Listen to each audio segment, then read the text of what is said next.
اعوذ باللہ من الشیطان الرجیم، بسم اللہ الرحمن الرحیم۔ محترم جناب Naveed Ali Baig sahib, chief executive officer Alkhidmat Karachi, جناب راشد قریشی صاحب ایگزیکٹو ڈائریکٹر، جناب doctor Saqib Ansari sahib director health, محترم جناب محمد یوسف صاحب امیر جماعت اسلامی ضلع شمالی، اور میرے بہت ہی قابل احترام بھائیوں دوستوں اور میری بہت عزت مآب ہیں، میں مبارکباد پیش کرتا ہوں تمام اہلیان علاقہ کو، اور خاص طور پر ہماری جو جماعت اسلامی کی پوری ٹیم ہے یہاں، ہمارے ڈسٹرکٹ کی جو جماعت اسلامی کے تنظیمی ڈسٹرکٹس ہیں اس میں یوسف بھائی اس کو لیڈ کرتے ہیں، ان کے تعاون سے الخدمت کی پوری ٹیم نے ایک ورکنگ کی ہے۔ مجھے رانا انور صاحب بھی نظر آ رہے ہیں جن کی شبانہ روز محنت سے یہ آج یہ تقریب اور یہ سینٹر جو ہے وہ اپ گریڈ ہوتا ہوا جو ہے وہ نظر آ رہا ہے۔ تو ان سب لوگوں کی بہترین کوآرڈینیشن اور محنت کے نتیجے میں آج ہم اس قابل ہوئے ہیں کہ ہمارا الوداع کا یہ چھوٹا سا سینٹر اب ایک بڑے میڈیکل سینٹر میں تبدیل ہو گیا ہے، اور میں بھی معلوم ہی کر رہا تھا کہ پیشنٹ ٹرن آؤٹ کیا ہے، تو صرف ایک مہینے میں 8 سے 10 ہزار پیشنٹس ہیں جو یہاں پر آتے ہیں، پیشنٹ ہیں یا وہ لوگ ہیں جو الٹرا ساؤنڈ کی یا اور کسی اور چیز کی فیسلٹی حاصل کر رہے ہوتے ہیں۔ تو یہ دیکھتے ہی یہ ڈیولپمنٹ یہاں پر ہوئی ہے، اور میں بھی ڈاکٹر ثاقب انصاری صاحب سے یہی پوچھ رہا تھا کہ اگر ہم اس علاقے میں، چونکہ یہ ایک بڑی مرکزی حیثیت رکھتا ہے، تو اس میڈیکل سینٹر کو ایک ہاسپٹل میں تبدیل کریں، اور خاص طور پر گائنی آپس کے حوالے سے ایک ہمارا ناظم آباد میں ایک بہت مین جگہ کے اوپر سینٹر ہے جس کا بھی نوید بھائی بتا رہے تھے کہ کم از کم وہاں پر 5000 ڈلیوریز جو ہے سال میں کم از کم ہوتی ہیں۔ تو پورے شہر میں ہمارے بہت سارے سینٹرز اس طرح سے ہیں، تو جہاں یہاں پر ایک کنسلٹنگ کلینک موجود ہے وہیں ہم یہ چاہتے ہیں کہ اس کو اپ گریڈ کریں مزید۔ تو میرا خیال ہے کہ اگلے سال ایک سال میں ہم یہ فیسلٹی بنا سکتے ہیں، اس سے ارد گرد کے کم از کم 30 سے 40 لاکھ لوگ جو ہیں وہ فیضیاب ہو سکتے ہیں۔ تو بس ٹارگٹ ہے آپ کا، انشاءاللہ تعالی مجھے امید ہے کہ اس سے پہلے ہی آپ اس کو مکمل کریں گے اور یہاں کے مقامی آبادی کے لیے فیسیلیٹیشن ہوگی۔ الخدمت کا ماڈل بڑا اچھا ماڈل ہے۔ ایک طرف تو ظاہر ہے کہ جہاں ہم یہ سمجھتے ہیں کہ بنیادی طور پر صحت کی سہولت فراہم کرنا یہ ریاست اور حکومت کی ذمہ داری ہے۔ اب ظاہر ہے کہ جو حکومت اور ریاستوں کے حالات ہیں اس پر تو ہمیں دھرنے دینے پڑتے ہیں اپنے چھوٹے چھوٹے مطالبات منوانے کے لیے، اپنے بنیادی حقوق کے لیے ہم جد و جہد کر رہے ہیں، اور اگر عوام کی سب سے بڑی کوئی خدمت ہو سکتی ہے تو ان تمام خدمت کے کاموں میں اگر میں کہوں گا کہ ٹاپ آف دی لسٹ اگر کوئی چیز ہے تو وہ یہ ہے کہ وہ جد و جہد کی جائے جس کے نتیجے میں ہمارے پیسے جو حکومت نے چھینے ہوئے ہیں، قبضے میں کیے ہوئے ہیں، ہمارے ٹیکسوں کے پیسوں سے جو حکومتیں اپنے عللے تللے کر رہی ہیں، ان سے اپنا حق چھیننے میں ہم کامیاب ہو جائیں۔ یہ ان تمام میڈیکل سینٹر سے اور تمام اسپتالوں سے اور تمام پانی کے پلانٹ سے اور تمام جو ہے وہ NGOs کی ایفرٹ سے سب سے بڑی ایفرٹ ہوگی اگر ہم یہ کرنے میں کامیاب ہو جائیں، اس لیے کہ یہ ہمارا حق ہے، ہماری چیزیں ہیں، یہ ریاست کی ذمہ داری ہے ہمیں تعلیم دے، ریاست کی ذمہ داری ہے ہمیں صحت دے، ریاست کی ذمہ داری ہے کہ ہمیں سڑکیں دے، ٹرانسپورٹ دے۔ ہماری آبادی کی ایک 80% تعداد کم از کم ایسی ہوگی جس کے پاس جو سب سے بڑی فیسلٹی ہے ٹرانسپورٹ کی اس شہر میں وہ چنگچی رکشے، 80% آبادی اس شہر کی ایسی ہوگی۔ ظاہر ہے سب گاڑیاں نہیں خرید سکتے، سب موٹر سائیکلیں نہیں لے سکتے ہیں، اگرچہ کہ یہاں پر موٹر سائیکلوں کی ایک بہت بڑی تعداد ہے، لیکن اگر بچہ موٹر سائیکل لے کر چلا گیا ہے اور شوہر چلا گیا ہے تو وہ عورت کہاں جائے گی؟ بازار جانے کے لیے، کہیں دور جانے کے لیے، کہیں اسپتال جانے کے لیے۔ تو سب سے بڑی سہولت اگر کراچی شہر کو ہماری حکومت اور ہماری ریاست نے 74 سال میں دی ہوئی ہے تو وہ چنگچی رکشا ہے۔ تو ظاہر ہے کہ اس کو اگر ہم تماشا دیکھتے رہیں اور سمجھیں کہ ہم خدمت کا بہت کام کر رہے ہیں تو یہ کام کر تو میں آتا ہوں کہ ہم کیا کر رہے ہیں، لیکن بہت بڑی خدمت یہ ہے کہ اپنا حق ان لوگوں کے ہاتھ سے لے لیا جائے، چھین لیا جائے جنہوں نے اس پر قبضہ کیا ہوا ہے۔ میں آپ سب لوگوں کو دعوت دیتا ہوں کہ اس موقع پر جہاں اس کار خیر میں آپ تعاون کر رہے ہیں وہیں اس بڑے کار خیر میں آپ لوگ اپنا حصہ ڈالیں، اس جد و جہد میں شریک ہیں تاکہ ہمارے مسائل حل ہو سکیں۔ میں ڈاکٹر عظیم صاحب جو ہمارے بہت کرم فرما ہیں، جتنا ڈائگنوسٹک کا، لیبارٹریز کا اور ریڈیولوجی کا ہمارا کام اس وقت کراچی شہر میں ہو رہا ہے، اور ناظم آباد اسپتال میں ہم ایک state of the art diagnostic centre بنا رہے ہیں، جس میں الٹرا ساؤنڈ اور جس میں ایم آر آئی، جس میں سی ٹی اسکین اور لیبارٹری تو آلریڈی وہاں کام کر رہی ہے، اس کو بھی اپ گریڈ کر رہے ہیں، ایک انسٹیٹیوٹ بنے گا انشاءاللہ تعالیٰ۔ تو اس کے لیے جو ہے ہمارے ڈاکٹر عظیم صاحب اس پروجیکٹ کو لے کر چل رہے ہیں، اور ہمیں امید ہے کہ انشاءاللہ 6 مہینے سے لے کر 1 سال میں یہ پورا کا پورا جو ہے وہ سلسلہ شروع ہو جائے گا۔ تو یہ وہ کام جو میں آپ کو بتا رہا تھا کہ الخدمت کے تحت ہم کر رہے ہیں، صرف میڈیکل کی فیلڈ میں 4 بڑے ہسپتال ہم چلا رہے ہیں شہر میں، 7 میڈیکل سینٹرز چل رہے ہیں، چھوٹی چھوٹی کلینکس ہیں، ایون ہومیوپیتھک کلینکس بھی الخدمت چلاتی ہے۔ اسی طرح زندگی کے ہر شعبے میں اب بہت بڑا مسئلہ یہاں پر کسی کا انتقال ہو جائے تو میت گاڑیوں کا ہے، الخدمت سب سے بڑا میت گاڑیوں کا فلیٹ کراچی میں بلکہ پورے پاکستان میں کہتا ہوں الخدمت کا ہے۔ الخدمت فاؤنڈیشن جو پورے پاکستان میں کام کرتی ہے، اس کو یہ اعزاز حاصل ہے کہ یہ پاکستان کی سب سے بڑی این جی او ہے، اور اس کے پاس جو والنٹیئرز ہیں وہ پاکستان میں کسی این جی او کے پاس اس کے 10% والنٹیئرز بھی موجود نہیں ہیں۔ میں دعوے سے کہتا ہوں، چترال سے لے کر یہاں کراچی تک اور کشمور سے لے کر جو ہے وہ آپ پورے بلوچستان میں اگر کوئی ڈیزاسٹر آتا ہے، کوئی سیلاب، کوئی زلزلہ، تو جماعت اسلامی کا ہر ورکر جو ہے وہ اس کا والنٹیئر بن جاتا ہے، اور جو ریگولر ہماری ایکٹیویٹیز ہیں اس میں تو ہزاروں کی تعداد میں والنٹیئرز کام کر ہی رہے ہوتے ہیں۔ تو یہ ایک بہت بڑا نیٹ ورک ہے کہ جو کسی کو یہ چیز حاصل نہیں ہے، اور dedicated worker. NGOs میں ایک بہت بڑا مسئلہ یہ ہوتا ہے کہ اوور ہیڈ ایکسپنسز بہت زیادہ ہوتے ہیں، آپ کی ڈونیشنز اور فنڈنگ ہوتی ہے تو بہت بڑے پیمانے پہ ان کو اخراجات کرنے ہوتے ہیں، لیکن الخدمت ان سب اخراجات کو منیمائز کرتی ہے، اس لیے کہ اس میں ایک جذبے کے ساتھ، ایک مشنری جذبے کے ساتھ لوگ کام کرتے ہیں۔ یہ کورونا جو پچھلے 2 سال سے لگا ہوا ہے، اور آپ کو معلوم ہے کہ جب اس کی پہلی ویو آئی تھی تو کسی کو کچھ سمجھ میں نہیں آ رہا تھا، سب لاک ڈاؤن ہو گیا تھا۔ اس لاک ڈاؤن میں پورے پاکستان میں جماعت اسلامی اور الخدمت نے اس پوری کورونا کی کیمپین کو، کہ جس میں راشن گھروں تک پہنچانا، اور اس میں بھی یہ نہیں ہے کہ لائنیں لگا کر لوگوں کو دے رہے ہیں، ہم نے 90% سے زیادہ ایسے راشن لوگوں کو دیے کہ رات کے اندھیرے میں یا خاموشی کے ساتھ گھروں میں لوگوں کو پہنچا دیے، لائنیں نہیں لگوائیں، تصویریں نہیں کھنچوائیں، تاکہ عزت نفس لوگوں کی جو ہے وہ مجروح نہ ہو۔ ابھی 2-4 آپ سن رہے ہیں گائے میں بیماری آئی بھی آج کل ہے، اور اس میں ہزاروں کی تعداد میں ہمارے یہاں بھینس کالونی ہے اور بھی بہت سارے باڑے ہیں، اور وہاں پر ایک بحرانی کیفیت ہے۔ سب سے پہلے الخدمت وہاں پر پہنچی، وہاں پر ہم نے فیومیگیشن کی، اسپرے کیا، اور اب ویکسینیشن کے اوپر ہم کام کر رہے ہیں تاکہ اس بیماری سے بھی جان چھڑائیں اور ویکسینیٹ بھی کریں جانوروں کو۔ تو انسان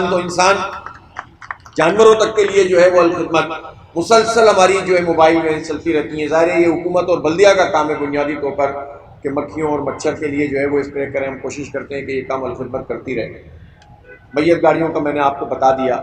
پانی کے پلانٹس اس وقت جو ہے وہ کتنے ہو گئے، 40 سے تو زیادہ ہو گئے، 50 کے قریب ہمارے جو ہے وہ واٹر فلٹریشن پلانٹ ہے، یہاں بھی ایک لگا ہوا ہے، اور یہاں آپ دیکھیں کہ بالکل ایک ہم نومینل پیسے لیتے ہیں، 1.5 روپے لیٹر، اور اس میں جو ہے وہ لوگ ریفل کر کے چلے جاتے ہیں، اور کوالٹی کے لحاظ سے یہ کسی بھی انٹرنیشنل اسٹینڈرڈ کا جو پانی ہوتا ہے الحمدللہ اس کوالٹی کا پانی دیتے ہیں۔ اور 2 جگہ تو ہمارے ATM واٹر فلٹریشن پلانٹ ہو گئے، 3 ہو گئے جناب، اور وہ آپ کارڈ ہوتا ہے، وہ کارڈ آپ لگائیں اور جتنا پانی آپ کو چاہیے وہ آپ کو مل جائے گا، آپ کا وہ کارڈ کا ماہانہ سسٹم ہوتا ہے جو آپ کو جاری کر دیتے ہیں۔ تو یعنی امپرومنٹ ہو رہی ہے، آٹومیشن ہو رہی ہے، اور جدید تقاضوں کے مطابق ہم آہنگ چیزوں کو کیا جا رہا ہے۔ اور ماڈل ہمارا الخدمت کے میڈیکل میں اسپیشلی یہ ہے کہ ہم بالکل فری سروس نہیں کر سکتے، ہم حکومت تو نہیں ہیں، کچھ ادارے ہیں جو فری سروس فراہم کرتے ہیں اور ہم کو اپریشیٹ کرتے ہیں، لیکن ظاہر ہے اس میں حکومت کے اربوں روپے ان کو ملتے ہیں تو یہ کام کر سکتے ہیں۔ صرف ڈونیشن سے پوری تمام چیزوں کو فری کرنا آسان کام نہیں ہے، دل تو ہمارا چاہتا ہے کہ سب کو یہ سہولت فراہم کی جائے۔ الخدمت کے تحت یہاں گلشن معمار میں ایک بہت بڑا ادارہ آغوش کے نام سے، پورے پاکستان میں 20 ادارے آغوش کے ہیں جس میں یتیم بچے بچیوں کی تعلیم کا انتظام جو ہے وہ کیا جاتا ہے، اور اس طرح سے کہ وہاں بورڈنگ فیسلٹی ہے، بچے وہاں رہتے ہیں، ان کے آپ جا کے رومز دیکھیں، ان کا اٹھنا بیٹھنا دیکھیں، کسی بھی بہترین قسم کے، یعنی جو ایسے اسکولز جو 25 ہزار روپے 30 ہزار روپے لیتے ہیں مہینے کی فیس، اس اسٹینڈرڈ کا ان کو رہائش اور ان کی بورڈنگ فیسلٹی اور ان کا بود و باش اور سب کچھ جو ہے وہ اس آغوش میں ہوتا ہے، جو گلشن معمار میں شروع ہو چکا ہے، اور پورے پاکستان میں 20 آغوش اس وقت جماعت اسلامی اور الخدمت کے تحت چل رہے ہیں۔ اس کے علاوہ یتیموں کی کفالت کے لیے جو ایک پورا پروجیکٹ ہے، ایک تو وہ ہیں جو ان اداروں میں آتے ہیں، 16,000 کی تعداد میں پورے پاکستان میں ایسے بچے ہیں کہ جن کے گھروں میں، جن کے باپ کا انتقال ہو گیا، کوئی کمانے والا نہیں ہے، تو اب کیا 18,000 ہو گئے ہیں۔ اب تو میں جب شاید 3-4 مہینے پرانی تاریخ میں بات کر رہا ہوں، 18,000 بچوں کی کفالت ہو رہی ہے، اور صرف شہر کراچی میں میرے خیال ہے 1200-1400 تو ہو گیا جی، تو 1400 بچے تو ہم یہاں کراچی شہر میں ان کے گھروں میں ماں کے پاس، خالہ کے پاس، چچا چچی کے پاس اگر کوئی بچہ یتیم موجود ہے تو اس کو ماہانہ ایک پیسے فراہم کیے جاتے ہیں، 4-4.5 ہزار روپے، اور ان کی فیس بچوں کی اسکول کی چلی جاتی ہے، ان کی ضرورت کی جو چھوٹی موٹی چیزیں ہوتی ہیں وہ ہوتی ہیں، پھر ان کی ٹریننگ بھی ہوتی ہے، ان کے گھر والوں کو بھی بلاتے ہیں، ان کی مانیٹرنگ کا نظام بھی موجود ہے، یہ نہیں ہے کہ بس دے دیا اور چلے گئے۔ تو ایک بہت آرگنائزڈ وے میں یتیم بچوں کی سرپرستی کا کام جو ہمارے نبی پاک صلی اللہ علیہ وسلم نے جس کے لیے بہت بڑا رتبہ رکھا ہے کہ جو یتیموں کی کفالت کرتا ہے، اس کے سر پر ہاتھ رکھتا ہے، تو نبی پاک صلی اللہ علیہ وسلم نے فرمایا کہ وہ قیامت کے دن میرے ساتھ اس طرح سے جنت میں ہوگا، یعنی جس طرح 2 انگلیاں ساتھ ملی ہوئی ہوتی۔ تو آپ تصور کریں کہ کتنا بڑا خدمت کا کام ہے، اور اس میں انگیج ہوتے ہیں ہمارے ساتھ بہت اہل خیر، بہت کم آمدنی والے لوگ بھی اس میں اپنا جو ہے وہ کنٹریبیوشن کرتے ہیں۔ تو میں آپ کو یہ عرض کر رہا تھا کہ ہر شعبے زندگی میں الخدمت کام کر رہی ہے۔ ابھی کورونا میں بہت بڑا مسئلہ آکسیجن کی فراہمی کا ہے۔ ہمارے عالمیہ یہ ہے کہ حکومت کوئی کنٹرول نہیں کرتی، جب ڈیزاسٹر ہوتا ہے تو بجائے اس کے کہ چیزیں سستی اور مہنگی ہو جاتی ہیں، آکسیجن کی فراہمی مہنگی ہو گئی، آکسیجن کی فلنگ مہنگی ہو گئی، اور وہ ادارے جو آکسیجن پروڈیوس کرنے والی انڈسٹریز ہیں، چونکہ حکومتی سرپرستیاں ان کو حاصل ہوتی ہیں تو انہوں نے ریٹ بڑھا دیے، اور عوام کی مصیبت کے اس دور میں جب لوگوں کے سانس رک رہے تھے تو یہ ظالم اربوں روپے کما رہے تھے۔ یہ مافیا ہے، ہر حکومت میں موجود ہوتا ہے، بیوروکریسی میں موجود ہوتا ہے، یہ پورا طبقہ ہے جس نے ہمارا خون نچوڑا ہوا ہے۔ اسی لیے میں بار بار کہتا ہوں کہ اس طبقے سے اپنی اس دولت کو بچانا سب سے بڑی خدمت کا کام ہے۔ یہ کہہ کر خوش نہ ہو جائیں کہ ہم یتیم کی کفالت کے لیے اتنے ہزار روپے دے رہے ہیں، یا پانی کے پلانٹ کے لیے ہم نے پیسے دے دیے اور جان چھوڑی۔ اللہ کیا جواب دینا پڑے گا کہ لاکھوں اور کروڑوں یتیموں کے پیسے ہڑپ کرنے والے لوگ تمہارے سروں پہ بیٹھے ہوئے تھے اور تم انہیں قبول کرتے تھے۔ تو اس لیے اس میں بھی ہم نے آکسیجن فراہم کی، جو ہم سے ہو سکتا ہے وہ ہم کرتے ہیں، فری۔ لوگ آتے ہیں اور صرف شناختی کارڈ رکھتے ہیں اور لے جاتے ہیں، اور پھر اس کے بعد واپس جب ضرورت پوری ہو جاتی ہے تو واپس لے آتے ہیں۔ ہاسپٹل کے بیڈ لوگوں کو فراہم کیے جاتے ہیں، ویل چیئر فراہم کی جاتی ہیں، کوئی ایسا معذور ہو گھر میں تو اس کے لیے سہولت فراہم کر دیتے ہیں، اور پھر لوگ جب ضرورت پوری ہو جاتی ہے تو واپس کر دیتے ہیں۔ تو یہ ایک پورا لوگوں کی خدمت کا اور لوگوں سے کانٹیکٹ کا، اس لیے کہ مخلوق کو نبی پاک صلی اللہ علیہ وسلم نے فرمایا کہ الخلق عیال اللہ، کہ مخلوق اللہ کا خاندان ہے، اللہ کا کنبہ ہے۔ تو اللہ کو پسند ہوتا ہے یہ کہ کوئی اللہ کے مخلوق، اللہ جس کو اپنا کنبہ کہتا ہے، اس کی خدمت کرے۔ تو اس لیے خیر کا یہ کام ہم اجتماعی طور پر کرتے ہیں۔ 19 مارچ کو ایک ڈونر کانفرنس بھی الخدمت کر رہی ہے، تو میں چاہتا ہوں کہ آپ لوگ الخدمت کے ہیڈ آفس میں رابطہ کر کے اپنے ڈونیشنز بھی وہاں پر نوٹ کروائیں، تاکہ اس خیر کے اس پورے کام کو جو ہے وہ تیزی کے ساتھ آگے بڑھایا جا سکے۔ تعلیم کے میدان میں کام ہو رہے ہیں، بلا سودی چھوٹے قرضے دیتے ہیں، کسی کو ٹھیلا لگوا دیا، کسی کو چھوٹی کام، اور بڑی اچھی بات یہ پاکستان کا بڑا نیگیٹو، عوام کا بڑا نیگیٹو امیج تو ہمارے سامنے ہے ہی جو بھی ہوتا ہے، لیکن ہمارا تجربہ یہ ہے کہ مور دین 80% چھوٹے قرضے واپس ہو جاتے ہیں۔ بڑی مچھلیاں جو اربوں روپے ہڑپ کرتی ہیں وہ ہمارے پیسے واپس نہیں کرتے، لیکن جو چھوٹے لوگ ہوتے ہیں یہ پیسے واپس کر دیتے ہیں، اور ان کا کام بھی ہو جاتا ہے اور ہمارے پیسے بھی واپس جو آتے ہیں اور یہ سرکولیٹ ہوتے چلے جاتے ہیں۔ اسکل ڈیولپمنٹ سینٹر بنایا ہے جس میں سلائی کڑھائی بھی، جس میں میکینیکل کا، پلمبرنگ کا، الیکٹریشین کا، موبائل ریپیئرنگ کا، یہ سارے کام جو ہے وہ ایک اسکل ڈیولپمنٹ سینٹر بنا کر شروع کیا گیا PIB میں، اور ہمارا یہ ارادہ ہے کہ انشاءاللہ اس شہر میں اس کو بھی ہم ایک بہت لارج اسکیل کے اوپر اس کام کو کریں گے۔ ہمیں اسکل ورکرز کی ضرورت ہے جو ہماری انڈسٹری کو چلائے اور ان کا بھی اپنا گزارا ہوتا چلا جائے۔ ہم IT میں بھی بہت کام کرنے کا سوچ رہے ہیں، اس وقت ہمارے پیش نظر ہیں، ہمارے ایکسپرٹ ہیں نوید علی بیگ صاحب اس پورے کام میں، تو ہمیں بہت اچھی ٹیم میسر ہے الحمدللہ الخدمت کو۔ میں توقع رکھتا ہوں کہ الخدمت اپنے سفر کو جاری رکھے گی اور آپ سب لوگوں کے تعاون سے یہ کام ہوگا۔ ہمارے ڈاکٹرز بہت سیکریفائس کرتے ہیں، عام جگہوں پر جو ان کو پیسے ملتے ہیں اس کے مقابلے میں، یعنی کنسلٹنٹس جو ہوتے ہیں یہاں پر FCPS MCPS جو لوگ ہوتے ہیں، اگر کہیں پر 3,000 4,000 2,000 فی لوگوں سے وصول کی جا رہی ہے تو یہاں 300-400 روپے میرے خیال ہے کنسلٹنٹ جو لے رہے ہوتے ہیں، تو یہ ان کا بھی کنٹریبیوشن ہے اور یہ الخدمت کی بھی کریڈیبلٹی ہے۔ میں سمجھتا ہوں کہ دنیا اور آخرت دونوں کے لیے ان ڈاکٹرز کے لیے بہتر ہوتا ہے، وہ اگر سیکریفائس کرتے ہیں تو اللہ تعالیٰ ان کو اجر دے گا، لیکن یہ بات میں بتاؤں کہ دنیا میں بھی گھاٹے کا سودا نہیں ہے یہ، یہاں سے جو آپ کی PR بنتی ہے وہ آپ کو باقی جگہوں پہ بھی بہت فائدہ پہنچاتی ہوگی، ایسا ہی نا ڈاکٹر صاحب؟ ڈاکٹر تو جگاڑ لگا ہی لیتے ہیں۔ تو بہرحال ہمارے ہاں المیہ ہے، ہمیں ڈاکٹرز کی ضرورت ہے، بہت ڈیفیشنسی ہے، کتنی باتیں اس شعبے میں کی جا سکتی ہیں۔ ابھی ہم سے آگے آپ جائیں 4 کلومیٹر بھی نہیں ہے، یہاں ایک چلڈرن ہسپتال ہے سرکار کا، NGO کے ساتھ معاہدہ ہوا، اب کیا ہوا اس کے ساتھ 2 سال سے یہ مسئلہ ہو رہا ہے کہ یہ 2,500 بچوں کو کی OPD ہوتی تھی یہاں پر، 2,500 بچوں، اور بہترین قسم کا ہاسپٹل ڈیولپ ہو گیا۔ اب حکومت جو ہے ان کے پیسے روک دیتی ہے، اب ان کا اور NGO کا جو بھی جھگڑا ہے، جو ہمارے ٹیکسوں کے پیسے سندھ گورنمنٹ کے پاس ہیں اس کو ریلیز نہیں کیے جاتے، اور بڑی مشکل سے پیسے ریلیز ہوتے ہیں پھر رک جاتے ہیں، وہ بند پڑا ہوا ہے عملاً، اور جتنا ارد گرد کی آبادی کے اور مقامی آبادی کے بچے یہاں پر علاج کروا لیتے تھے فری آف کاسٹ، وہ سلسلہ رکا ہوا ہے۔ پھر یہ دعوے کر رہی ہوتی ہیں حکومتیں، پاکستان فتح کرنے نکلے ہوئے ہمارے حکومت کے لوگ مارچ کر رہے ہیں، ارے بھائی تم اپنے گھر کی تو خبر لو، اسٹریٹ کرائم بڑھ رہے ہیں، ہسپتال جو تمہارے اپنے ہیں وہاں بند پڑے ہوئے ہیں، وہاں ٹیچر جو ڈاکٹرز کو تنخواہیں نہیں مل رہی، اسٹاف کو تنخواہیں نہیں مل رہی،